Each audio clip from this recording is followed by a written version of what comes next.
اور ان کو وہ بتا رہے ہیں کہ میں تمہاری خاطر غیر قوموں کے لیے میں رسول ٹھہرایا گیا، لیکن میری جڑ یہودی ہے، میں اہل یہود میں سے ہوں، میں ابراہیم کی نسل ہوں، میں بنیامین کے قبیلے میں سے ہوں، لیکن میں غیر قوموں کے لیے رسول ٹھہرایا گیا، اور میں اپنی خدمت کی بڑائی اس لیے کرنا چاہتا ہوں کہ کسی طرح سے اپنے لوگوں کو، یہودیوں کو غیرت دلا کر ان میں سے بعض کو نجات کے پاس لا سکوں۔ تو ایک طرف تو ہم پولس رسول کی خدمت کو دیکھتے ہیں، ان کی خدمت غیر قوموں میں ہے،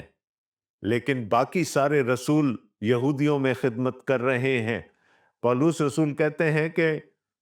کام تو میں غیر یہودیوں میں کرتا ہوں، غیر قوموں میں کرتا ہوں، لیکن میرا دل پریشان ہے اپنی قوم کے لیے، یہودیوں کے لیے۔ اور وہ کہتے ہیں کہ کسی طور سے میں اس قابل ہو جاؤں کہ میں ان میں سے بعض کو نجات تک لا سکوں۔ یاد رکھیے گا، ہم نے پچھلے پروگرام میں بنی اسرائیل کے بقیہ کی بات کی تھی۔ سارا کا سارا بنی اسرائیل نجات نہیں پائے گا، لیکن اس میں سے ایک ریمننٹ، ایک بقیہ ہے جو اپنے ایمان کے وسیلہ سے خدا کی نجات میں شامل ہو جائے گا۔ پھر پولس رسول کہتے ہیں کیونکہ جب ان کا خارج ہو جانا دنیا کے عام ملنے کا باعث ہوا، تو کیا ان کا مقبول ہونا مردوں میں سے جی اٹھنے کے برابر نہ ہوگا؟ پولس رسول ہمیں یہ بتا رہے ہیں کہ یہودی جو کہ خدا کی ایک چنی ہوئی قوم تھی، ان میں سے بہت سارے خدا کی بادشاہی میں سے خارج کر دیے گئے، اور یہ خارج اس لیے نہیں ہوئے تھے کہ جگہ بنائی جا سکے ہمارے لیے۔ انہوں نے کہا جب ان کا خارج ہونا ہمارے لیے برکت کا باعث ٹھہرا، وہ انجیل کی خوشخبری، وہ پیغام، وہ نجات ہم تک پہنچ گئی، تو پھر اگر وہ خداوند کے حضور میں مقبول ٹھہریں گے، ان کا وہ بقیہ جو خدا کی بادشاہی میں داخل ہوگا، تو کیا وہ مردوں میں سے جی اٹھنے کے برابر نہ ہوگا؟ ہم سب اس بات کی آرزو رکھتے ہیں، اس بات کی تمنا رکھتے ہیں، اور خداوند یسوع مسیح میں یہ ہمارا ایمان بھی ہے اور یقین بھی ہے کہ جیسے ہمارا خداوند مردوں میں سے جلایا گیا، ویسے ہی ہم بھی مردوں میں سے جلائے جائیں گے اور یوں خدا کی بادشاہی کا حصہ بنیں گے، ہمارے بدن مغفرت پائیں گے۔ تو پولس رسول یہ کہتے ہیں کہ بنی اسرائیل کا مقبول ہونا، ان کا خدا کی بادشاہی میں داخل ہونا اسی طرح ہے جیسا ہم سب کا مردوں میں سے جی اٹھنا، کہ ہم بھی پھر اس خدا کی بادشاہی کے فرزند بن جائیں گے، اس خدا کی بادشاہی میں داخل ہو جائیں گے جو برگزیدوں کے لیے ہے۔ اور چونکہ بات یہاں پر مردوں میں سے جی اٹھنے کی ہو رہی ہے، تو میں آپ کی توجہ دلانا چاہوں گا کرنتھس کے کلیسیا کے نام پولس رسول کے پہلے خط اور اس کے 15ویں باب کے طرف۔ اور خدا کے کلام کے طالب علم یہ جانتے ہیں کہ وہاں پر مردوں میں سے جی اٹھنے کی بات کی گئی ہے، اور وہاں پر پولس رسول ہمیں ایک دفعہ نہیں بلکہ 2 دفعہ بتاتے ہیں کہ خداوند یسوع مسیح جی اٹھنے والوں میں سے پہلا پھل ہوا، اور آگے یہاں پر پولس رسول جو مثال دینے جا رہے ہیں وہ بھی اس پہلے پھل کی ہے۔ تو آئیے دیکھتے ہیں پولس رسول کیا کہہ رہے ہیں۔ جب نظر کا پہلا پیڑا پاک ٹھہرا تو سارا گوندا ہوا آٹا بھی پاک ہے، اور جب جڑ پاک ہے تو ڈالیاں بھی ایسی ہی ہیں۔ خداوند یسوع مسیح مردوں میں سے جی اٹھے۔ پولس رسول کہتے ہیں کہ وہ مردوں میں سے جی اٹھنے والوں میں سے پہلا پھل ہیں، اور یہاں پر پہلے پیڑے کی بات ہو رہی ہے۔ تو یقیناً یہ بنی اسرائیل کی عیدوں میں سے ایک عید تھی جس کا ذکر یہاں پر بھی ہوا اور کرنتھیوں کے پہلے خط میں بھی ہوا، اور اس کو جاننے کے لیے ہمیں پھر پرانے عہد نامہ میں اخبار کی کتاب اور اس کے 23ویں باب میں جانا پڑے گا۔ یہودیوں کی پہلی عید جو سال کے شروع میں ہی منائی جاتی تھی وہ عید فصح تھی، اور اسی کے ساتھ 8 دن تک فطیری روٹی کی عید منائی جاتی تھی، یعنی بے خمیری روٹی کی عید۔ اور اس عید کے بعد ایک اور عید منائی جاتی تھی جس کو پولا ہلانے کی یا پہلے پھلوں کی عید کہا جاتا تھا۔ عبرانی میں اس کو بکریم کہا جاتا ہے، اور اس کا ذکر میں آپ کے سامنے پڑھنا چاہوں گا احبار کی کتاب اس کا 23واں باب اور اس کی 9ویں آیت سے۔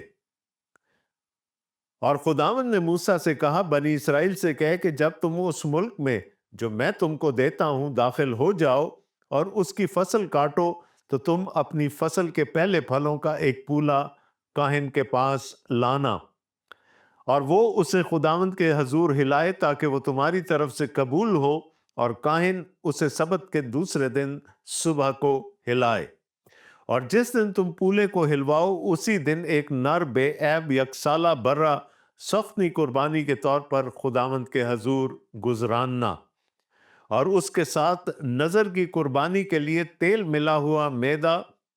ایفا کے 2/2 حصہ کے برابر ہو، تاکہ وہ آتشی قربانی کے طور پر خداوند کے حضور راحت انگیز خوشبو کے لیے جلائی جائے، اور اس کے ساتھ میں کا تپاون ہین کے 1/4 حصہ کے برابر میں لے کر کرنا۔ اور جب تک تم اپنے خدا کے لیے یہ چڑھاوا نہ لے آؤ، اس دن تک نئی فصل کی روٹی یا بھنا ہوا اناج یا ہری بالیں ہرگز نہ کھانا۔ تمہاری سب سکونت گاؤں میں پشت در پشت ہمیشہ یہی آئین رہے گا۔ بنی اسرائیل کی عیدوں میں سے ایک عید پولا ہلانے کی عید ہے کہ جب بھی فصل کاٹی جائے، چاہے وہ موسم بہار کی فصل ہو یا موسم خزاں کی فصل ہو، خداوند کے حضور پہلے پھل لائے جائیں، وہ پہلے پولے جو کاٹے جائیں وہ خداوند کے حضور لائے جائیں، اور کاہن ان کو خداوند کے حضور ہلائے، اور یہ ہلانے کی قربانی گزرانی جائے گی۔ یاد رہے کہ یہ سب کچھ اس فصل کی شکر گزاری کے لیے ہو رہا ہے۔ تو جس دن پولا ہلایا جاتا تھا خداوند کے حضور، اسی دن خداوند یسوع مسیح اس دنیا سے صعود کر کے چلے گئے۔ وہ پہلا پھل ٹھہرے۔ پہلے پھلوں کی عید پر خداوند یسوع مسیح کا صعود کر جانا اس بات کی ضمانت تھی کہ خداوند نے ان کی قربانی کو قبول کر لیا ہے۔ اور پھر وہاں پر قربانی بھی چڑھائی جاتی تھی، ایک نر یکسالہ برے کی، اور اسی کے ساتھ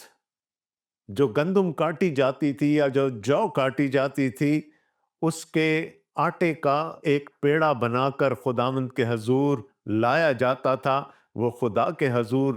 جلایا جاتا تھا میں کے ساتھ، اور یہ راحت انگیز خوشبو خداوند کے حضور پہنچتی تھی۔ یہ شکر گزاری ہوتی تھی اس فصل کے لیے جو کاٹی جانے والی ہے، اور یہ دعا کی جاتی تھی کہ وہ پہلے پولے اور وہ پہلا پیڑا جو خدا کے حضور شکر گزاری کے طور پر لایا گیا ہے، باقی فصل بھی اسی کے مطابق ہو۔ اور یہاں لکھا ہے کہ بنی اسرائیل کے لیے یہ ممانعت تھی کہ جب تک وہ یہ نہ کر لیں وہ اس فصل میں سے کچھ بھی نہیں کھائیں گے۔ تو پولس رسول رومیوں کے خط کے 11ویں باب میں ہمیں کہتے ہیں، جب نظر کا پہلا پیڑا پاک ٹھہرا تو سارا گوندا ہوا آٹا بھی پاک ہے، اور جب جڑ پاک ہے تو ڈالیاں بھی ایسی ہی ہیں۔ خداوند یسوع مسیح مردوں میں سے جی اٹھنے والے پہلے تھے، وہ خداوند کے حضور پہلا پھل ٹھہرے۔ تو جب وہ پاک ہیں تو پھر ہم باقی جو مردوں میں سے زندہ کیے جائیں گے تو ہم بھی پاک ٹھہرائے جائیں گے۔ اسی طرح پولس رسول اس مثال کو بنی اسرائیل کے لیے بھی استعمال کرتے ہیں۔ انہوں نے کہا تھا کہ بنی اسرائیل میں سے جو پاک ٹھہرائے جائیں گے، وہ جو بنی اسرائیل میں سے مقبول ہو جائیں گے، وہ جو بنی اسرائیل کا بقیہ ہوں گے، تو چونکہ وہ تاریخ کے اعتبار سے پہلے ہیں، تو اگر وہ پاک ٹھہرائے جائیں گے تو پھر ہم سب بھی